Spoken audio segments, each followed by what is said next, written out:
Guys, ఇప్పుడు మనం చూసే next video phases of cell cycle. Cell సైకిల్ని మనం రకరకాల ఫేజెస్లా డివైడ్ చేసాం. సో ఒకదాని తర్వాత ఒకటి జరుగుతుంది. ఆ ఫేజెస్ ఏంటో ఇప్పుడు చూద్దాం. మీరు ఈ పిక్చర్ చూసినట్టయితే మొత్తం సెల్ సైకిల్ని G0, G1, S, G2. Okay, ఇక్కడ G అంటే గ్యాప్ అని అర్థం. ఎస్ అంటే సింథసిస్ అంటే అది ప్రొడక్షన్ లాగా సింథసిస్. నెక్స్ట్ ఎం ఫేజ్లోకి వస్తే మనకి చాలా ఫేజెస్ ఉన్నాయి. ఎం ఫేజ్లో డివైడింగ్ ఫేజ్ ఒకటి ఉంది, అంటే న్యూక్లియస్ డివైడ్ అయ్యే ఫేజ్ ఒకటి, సైటోప్లాజం డివైడ్ అయ్యే ఫేజ్. సో ఎం ఫేజ్లో మనకి మీరు ఇక్కడ చూసినట్టయితే ప్రో అంటే ఫస్ట్ జరిగే ఫేజ్, అన్నిటికంటే ముందు జరిగే ఫేజ్ కాబట్టి దాన్ని ప్రో ఫేజ్ అన్నారు. తర్వాత మెటా అంటే మార్పు. సో మార్పు జరగడాన్ని మెటాఫేజ్ అన్నారు. యానాఫేజ్ అంటే సపరేట్ అవ్వడం. తర్వాత టీలోఫేజ్ అంటే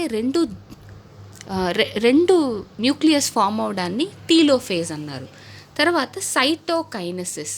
ఇక్కడ సైటో అంటే అర్థం సైటోప్లాజం, కైనసిస్ అంటే మూమెంట్. సో సైటోప్లాజం రెండు డివైడ్ అవ్వడానికి మూమెంట్ జరగాలి కాబట్టి సైటోకైనసిస్. సైటోప్లాజం మూవ్ అయ్యి సపరేట్ అయిపోతుంది కాబట్టి దాన్ని సైటోకైనసిస్ అన్నారు. సో మొత్తం మనకేంటి ఎన్ని ఫేజెస్ ఉన్నాయి? మేజర్గా 2 ఫేజెస్ ఉన్నాయి. ఒకటి వచ్చి gap phase, G0 phase, G1 phase, yes phase, G2 phase. ఇదంతా ఒక ఫేజ్ కిందకు వస్తుంది. నెక్స్ట్ ఫేజ్ వచ్చి ఎం ఫేజ్లో మనకి ప్రోఫేజ్ అంటే ఫస్ట్ జరిగే ఫేజ్. తర్వాత మెటాఫేజ్ అంటే మార్పు, ఆ పదాలకు మీనింగ్ కూడా అదే. తర్వాత యానాఫేజ్ అంటే దూరంగా వెళ్ళిపోవడం, స్ప్లిట్ అవ్వడం. టీలోఫేజ్ అంటే రెండు సపరేట్ న్యూక్లియస్ ఫామ్ అవడాన్ని టీలోఫేజ్ అన్నాం. తర్వాత సైటోకైనసిస్ అంటే రెండు సైటోప్లాజంలు దూరంగా జరిగి సెల్లుని రెండుగా డివైడ్ చేయడాన్ని సైటోకైనసిస్. సో ఇవి ఫేజెస్ ఆఫ్ సెల్ సైకిల్. ఇప్పుడు మనం ఇంకా డీటెయిల్డ్గా చూద్దాం ఎన్సీఆర్టీ టెక్స్ట్ బుక్లో నుంచి. సో ఏ టిపికల్ యూకారియోటిక్ సెల్. యూకారియోటిక్ అంటే ట్రూ. యూ అని ఏదన్నా మీకు బయాలజీ వర్డ్లో వచ్చిందంటే దాని అర్థం ట్రూ అంటే నిజంగా ఉండే ఒక కణం. సెల్ సైకిల్లో illustrated by human cells in a culture. మనం ఒక మానవుల్లో నుంచి ఉన్న ఒక కణాన్ని తీసుకొని దాని యొక్క కల్చర్ అంటే దాన్ని రకరకాల ఎన్విరాన్మెంట్స్లో దాన్ని స్టడీ చేసి దాన్ని డివైడ్ అవ్వడంని గమనించాం. సో ఇప్పుడు మనం చూసేది హ్యూమన్ సెల్. మానవుల యొక్క కణం ఎలాంటి ఫేజెస్లోకి వెళ్తుంది డివైడ్ అయ్యేటప్పుడు. These cells divide once in approximately every 24 hours. ఇప్పుడు మనం చెప్పబోయేది మానవ కణం గురించి. మానవ కణము 24 గంటలకి ఒకసారి డివైడ్ అవుతుంది. సో ఈ ఫిగర్ కూడా మనం చూసే పిక్చర్ కూడా దానికి సంబంధించింది. మానవ కణం గురించి చెప్పారు. However this duration of cell cycle అంటే సెల్ సైకిల్ కణం యొక్క టోటల్ దీనికి పట్టే ఒక సమయాన్ని can vary from organism to organism. అంటే మనకి ఒకలాగా ఉంటుంది, అదే పక్షులకు ఒకలా ఉంటుంది, చేపలకు ఒకలా ఉంటుంది. ఇలా సమయం అనేది మారుతూ ఉంటుంది. కానీ హ్యూమన్ సెల్కి మాత్రం 24 గంటల సమయం పడుతుంది. ఇది చాలా చాలా ఇంపార్టెంట్ క్వశ్చన్ కాంపిటేటివ్ ఎగ్జామ్స్కి. తర్వాత and also from cell type to cell type అంటే ఒక్కొక్క సెల్కి కూడా ఒక్కొక్క టైం పడుతుంది. ఒకవేళ మానవుల్లోనే తీసుకోండి, మనకి రీప్రొడక్షన్ సెల్స్ అయితే ఒక టైం పడుతుంది. నార్మల్గా ఉండే అదే బోన్ సెల్స్ అయితే ఒక డ్యూరేషన్, కార్టిలేజ్ అయితే ఒక డ్యూరేషన్, మజిల్ అయితే ఒక డ్యూరేషన్. కానీ ఇంపార్టెంట్గా ఒకటి గుర్తుపెట్టుకోండి, మన పుట్టినప్పుడు మనకి ఎన్ని నరాలు ఉంటాయో అంటే న్యూరాన్స్ చచ్చిపోయేదాకా కూడా అన్నీ ఉంటాయి. న్యూరాన్స్కి ప్రత్యుత్పత్తి అనేది చాలా చాలా చాలా కష్టం. అందుకే బ్రెయిన్కి కానీ స్పైనల్ కార్డ్కి కానీ ఏదన్నా డ్యామేజ్ అయితే రిపేర్ చాలా కష్టం. ఎందుకంటే మైటోసిస్ జరగదు న్యూరాన్స్లో. అలాగే మజిల్ కూడా అంతే. మనం పుట్టినప్పుడు ఎన్ని millions or billions of muscle cells ఉంటాయో మనం చచ్చిపోయేదాకా కూడా అన్నీ ఉంటాయి. అవి ప్రత్యుత్పత్తి జరగాలంటే చాలా చాలా కష్టం, ఎందుకంటే లిమిటెడ్ నెంబర్ ఉంటాయి కాబట్టి. తర్వాత ఇంకొక రకం ఈస్ట్. ఫర్ ఎగ్జాంపుల్ ఈస్ట్ తీసుకున్నాం అనుకోండి, మనం బ్రెడ్ తయారు చేయడానికి కేక్స్లో వాడతాం కదా ఈస్ట్, అదే can progress through the cell cycle in only about 90 minutes. మనకి 90 minutesలోనే ఫర్ ఎగ్జాంపుల్ మనకి 10 కణాలు ఇచ్చారు, ఆ 10 20గా డివైడ్ అవ్వడానికి జస్ట్ 90 minutes సరిపోతుంది. The cell cycle is divided into 2 phases మేజర్గా. ఒకటి ఇంటర్ఫేస్, మనం చూసాం కదా, G0 phase, G1 phase, S phase and తర్వాత G2 phase. ఇదంతా ఈ సైకిల్ని మొత్తం ఇంటర్ఫేస్ అంటాం.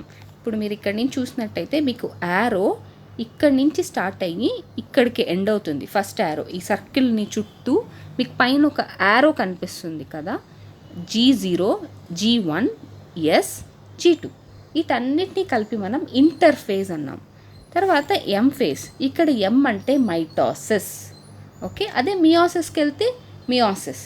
మైటాసిస్లో ఉంటే ఈ ఎం ఫేజ్ని మైటాసిస్ ఫేజ్ అంటాము, మియోసిస్లో ఉంటే meiosis phase. Prophase, metaphase, anaphase, telophase. So prophase, metaphase, anaphase, telophase, వీటికి ఒక న్యూమోనిక్ ఉంది, అదే PMAT. Prophase, metaphase, anaphase, telophase. And finally cytokinesis, cytoplasm divide అవ్వడం.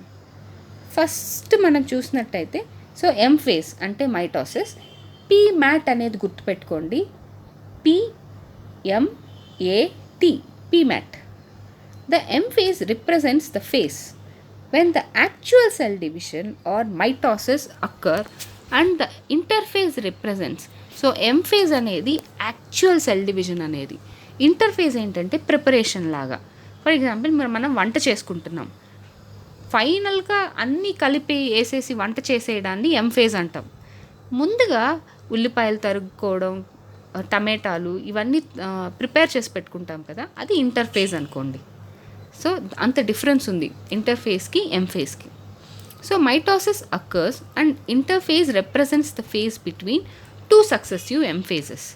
సో సైకిల్ కదా మనం మాట్లాడుకునేది, సైకిల్ గురించి. కాబట్టి ఈ ఎం ఫేజ్ తర్వాత మళ్ళీ సెల్ ఇంటర్ఫేజ్ లోపలికి వెళ్ళిపోతుంది, మళ్ళీ ఇంటర్ఫేస్ తర్వాత ఎం ఫేజ్కి వస్తుంది, ఎం ఫేజ్ తర్వాత ఇంటర్ఫేస్కి వెళ్ళిపోతుంది. అలా 2 ఇంటర్ఫేజెస్ మధ్యలో ఒక ఎం ఫేజ్ ఉంటుంది, 2 ఎం ఫేజెస్ మధ్యలో ఒక ఇంటర్ఫేస్ ఉంటుంది. అది ఆ లైన్కి అర్థం. It is significant to note that in the 24 hours average duration of cell cycle of human cell, మనం ఇదివరకే చూసాం, ఒక సెల్, ఒక మానవ కణం డివైడ్ అవ్వాలంటే 24 గంటల సమయం పడుతుంది. The interface last more than 95% of the duration. ఒక ఇంటర్ఫేస్ జరగాలంటే ఈ 24 hours అప్రాక్సిమేట్గా 23 hours దానికే పడుతుంది. సో ఎం ఫేజ్ అనేది చాలా షార్టెస్ట్, అదే ఇంటర్ఫేజ్ అనేది చాలా లాంగెస్ట్ అనమాట. అంటే మనం అదే సేమ్ వంట చేయాలంటే కూరగాయలు తెచ్చుకోవాలి, ఆ కూరగాయలని క్లీన్ చేయాలి, ఆ క్లీన్ చేసిన కూరగాయలని తరగాలి, ఆ తరిగిన కూరగాయలని సపరేట్ చేసుకోవాలి, ఇలా అన్ని తర్వాత అన్నీ కలిపేస్తే వంట అయిపోతుంది. సో ప్రిపరేషన్కి చాలా టైం తీసుకుంటుంది. The M phase starts with nuclear division. M ఫేజ్లోకి వస్తే న్యూక్లియర్ డివిజన్ ఉంటుంది, సైటోప్లాజం డివిజన్ ఉంటుంది. న్యూక్లియర్ డివిజన్లోనే మనకి పీమ్యాట్ వస్తుంది, corresponding to the separation of daughter chromosomes. So తల్లి మాత్రమే ప్రత్యుత్పత్తి చేయగలదు కాబట్టి డాటర్ అన్నారు, మదర్ అండ్ డాటర్ అన్నారు. సో డాటర్ క్రోమోసోమ్స్, దాన్ని క్యారియోకైనసిస్. క్యారియో అంటే అర్థం న్యూక్లియస్, కైనసిస్ అంటే అర్థం మూమెంట్, అంటే న్యూక్లియస్ మూవ్ అయ్యి డివైడ్ అవుతుంది కాబట్టి దాన్ని క్యారియోకైనసిస్ అన్నారు. And usually ends with division of cytoplasm. So karyokinesis తర్వాత సైటోప్లాజం కూడా మూవ్ అయ్యి డివైడ్ అయిపోతుంది. సో ద ఇంటర్ఫేస్ తో called the resting phase. So ఇంటర్ఫేస్లో మనకి మూమెంట్ ఏం జరగదు, ఓన్లీ ప్రిపేర్ అవుతూ ఉంటుంది కాబట్టి దాన్ని రెస్టింగ్ ఫేజ్ అని కూడా అన్నారు. కానీ ఎం ఫేజ్లో అన్నీ కదిలిపోతాయి, క్యారియోకైనసిస్ జరుగుతుంది, సైటోకైనసిస్ జరుగుతుంది. So is the time during the cell is preparing for cell division. అది చాలా స్లోగా సైలెంట్గా దాని పని జరిపేసుకుంటూ ఉంటుంది. కాబట్టే దాన్ని రెస్టింగ్ ఫేజ్ అన్నారు. ఇంటర్ఫేస్కి ఇంకొక పేరు resting phase. So by undergoing both cell growth and DNA replication. ఇప్పుడు ఒక సెల్ రెండుగా డివైడ్ అవ్వాలంటే దాంట్లో అన్నీ సపరేట్ అవ్వాలా, అన్నిటికీ ప్రోడక్ట్స్ కావాలి కదా. ఆ ప్రోడక్ట్స్ని అన్నిటినీ తయారు చేసేది ఇంటర్ఫేస్లోనే. డిఎన్ఏ కూడా రెండుగా డివైడ్ అవ్వాలి. ఆ డివైడ్ అవ్వడానికి మనకి ఇంకో డిఎన్ఏ కావాలి. దాన్ని తయారు చేసేది కూడా ఇంటర్ఫేస్లోనే ఇన్ ఏ ఆర్డర్లీ మేనర్. అంటే ఒకదాని తర్వాత ఒకటి జరుగుద్ది ఇది. So the interface is divided into 3 further phases. అదే G1 అంటే గ్యాప్ 1, S ఫేజ్ అంటే సింథసిస్ ఫేజ్, G2 అంటే gap 2. G1 phase corresponds to the interval between mitosis and initiation of DNA replication. So మనకి G1 ఫేజు ఎక్కడ start అవుతుందంటే, మీరు ఈ picture చూసినట్టయితే G1 ఫేజు మనకి డిఎన్ఏ రెప్లికేషన్కి మైటోసిస్కి మధ్యలో ఉంది. అంటే ఎస్ ఫేజ్లో మనకి డిఎన్ఏ రెప్లికేషన్ జరగద్ది కాబట్టి దాన్ని సింథసిస్ ఫేజ్ అన్నారు. సో G1 ఫేజ్ మీరు చూసినట్టయితే మైటోసిస్ అయిపోయిన తర్వాత G1 ఫేజ్కి వచ్చింది. G1 ఫేజ్ తర్వాత సింథసిస్ ఫేజ్ అంటే DNA replication phase. So DNA replication ఫేజ్కి మైటోసిస్ ఫేజ్కి మధ్యలో ఉండేదే G1 phase. So during G1 phase the cell is metabolically active. G1 ఫేజ్లో మెటబాలికల్గా సెల్ అంటే ప్రాసెస్ పరంగా యాక్టివ్గా ఉంటుంది, కానీ చూడ్డానికేమో చాలా సైలెంట్గా ఉంటుంది. అండ్ కంటిన్యూస్లీ గ్రోస్, అది పెరుగుదల జరుగుతూనే ఉంటుంది. కానీ G1 ఫేజ్ మాత్రం చూడ్డానికి సైలెంట్గా ఉంటుంది, కానీ దాంట్లో గ్రోత్ అనేది జరుగుతూ ఉంటుంది. But does not replicates its DNA. So DNA మాత్రం ఎస్ ఫేజ్లో మాత్రమే సింథసైజ్ అవుతుంది, G1 ఫేజ్లో సింథసిస్ అవ్వదు. కాబట్టి ఎస్ ఫేజ్ని సింథసిస్ ఫేజ్ అన్నారు. Next marks the period during which DNA synthesis or replication takes place. So S ఫేజ్లో మనకి మేజర్గా జరిగే ఈవెంట్ ఏంటంటే డిఎన్ఏ సింథసిస్ అండ్ రెప్లికేషన్. ఆ సింథసిస్ని డిఎన్ఏ రెప్లికేషన్ అని కూడా అన్నారు. So during this time the amount of DNA per cell will doubles. So ఒక డిఎన్ఏ మనం రెండు సెల్స్కి ఇవ్వాలి కాబట్టి ఆ doubling of the DNA and synthesis అనేది ఎస్ ఫేజ్లో మాత్రమే జరుగుతుంది. If the initial amount of the DNA is denoted by 2C and it increases to 4C. అంటే ఇనిషియల్గా 2C ఉన్న డిఎన్ఏ ఈ ఎస్ ఫేజ్లోకి వచ్చేసరికి 4Cగా డబుల్ అవుతుంది. However there is no increase in the chromosomal number. Chromosomal number double అయ్యే chance లేదు ఎస్ ఫేజ్లో, ఓన్లీ డిఎన్ఏ మాత్రమే డబుల్ అవుతుంది. సో మనకి ఈ ఎస్ ఫేజ్కి వచ్చేసరికి ద అమౌంట్ ఆఫ్ డిఎన్ఏ అంటే 4C అని చెప్పాలి. ద నెంబర్ ఆఫ్ క్రోమోజోమ్స్ అంటే మాత్రం సేమ్ నెంబరే చెప్పాలి. అంటే ఫర్ ఎగ్జాంపుల్ 4 క్రోమోజోమ్స్తో స్టార్ట్ అయితే సింథసిస్ ఫేజ్లో కూడా క్రోమోజోమల్ నెంబర్ ఎంత అంటే 4. G1 ఫేజ్లో క్రోమోజోమల్ నెంబర్ ఎంత అంటే 4. సో ఇక్కడ క్రోమోజోమల్ నెంబర్ మారదు ఎక్కడాను, కానీ ఎస్ ఫేజ్లో the amount of DNA double అవుతుంది, క్రోమోజోమల్ నెంబర్ మాత్రం డబుల్ అవ్వదు. సో నెక్స్ట్ ఇప్పుడు చూస్తే but this time however there is no increase in the chromosomal number if the cell has diploid or 2n number of chromosomes. So chromosomal number మాత్రం double అవ్వదు. So even after the S phase the number of chromosomes remains the same, that is 2n. So S phase తర్వాత కూడా chromosomal number మాత్రం అలానే ఉంటుంది, కానీ DNA amount మాత్రం double అయిపోయింది. So in animal cells during the S phase, animal సెల్స్లో S phase జరిగేటప్పుడు DNA replication begins in the nucleus. So DNA replication అనేది న్యూక్లియస్లో మాత్రమే జరుగుతుంది, ఎందుకంటే డిఎన్ఏ క్రోమోజోమ్స్లో ఉంటుంది, ఆ క్రోమోజోమ్స్ న్యూక్లియస్లో ఉంటుంది కాబట్టి. And the centrioles duplicates in the cytoplasm.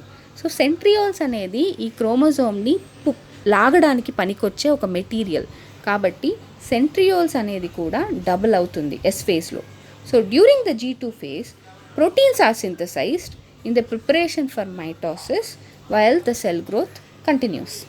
So ఇప్పుడు G2 ఫేజ్లో ఏం జరుగుతుందంటే ప్రోటీన్స్ అనేది సింథసైజ్ అవుతుంది, ఇవి సెల్ గ్రోత్ కోసం ఉపయోగపడతాయి కాబట్టి. సో ఫైనల్గా ఇప్పుడు ఒక సమ్మరీ చూస్తే మనం total phases of cell cycle అనేది ఇంకొకసారి చూద్దాం. సో మనకి 2 ఫేజెస్ ఉన్నాయి, ఒకటి ఇంటర్ఫేజ్, ఇంకొకటి ఎం ఫేజ్. సో ఇంటర్ఫేజ్లో ఏంటంటే G0, G1, S and G2. So G0 అంటే ఏమీ జరగదు, ఇక్కడ సైలెంట్ ఫేజ్. అందులో అసలు ఏ ప్రాసెస్ జరగదు, ఏ మెటబాలిజము రన్ అవ్వదు.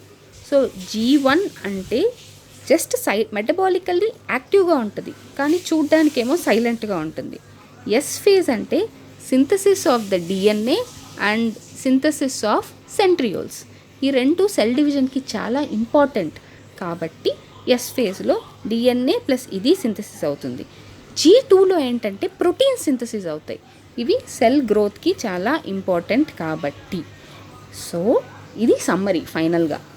ఎం ఫేజ్ గురించి ఇంకొక వీడియోలో ఇంకా డీటెయిల్డ్గా చూద్దాం. సో ప్రస్తుతానికి మీకు ఈ వీడియోలో ఏమైనా డౌట్స్ ఉంటే కింద కమెంట్ బాక్స్లో పెట్టండి. సో ఇంకొకసారి చెప్తున్నాను, chromosomal number and amount of DNA.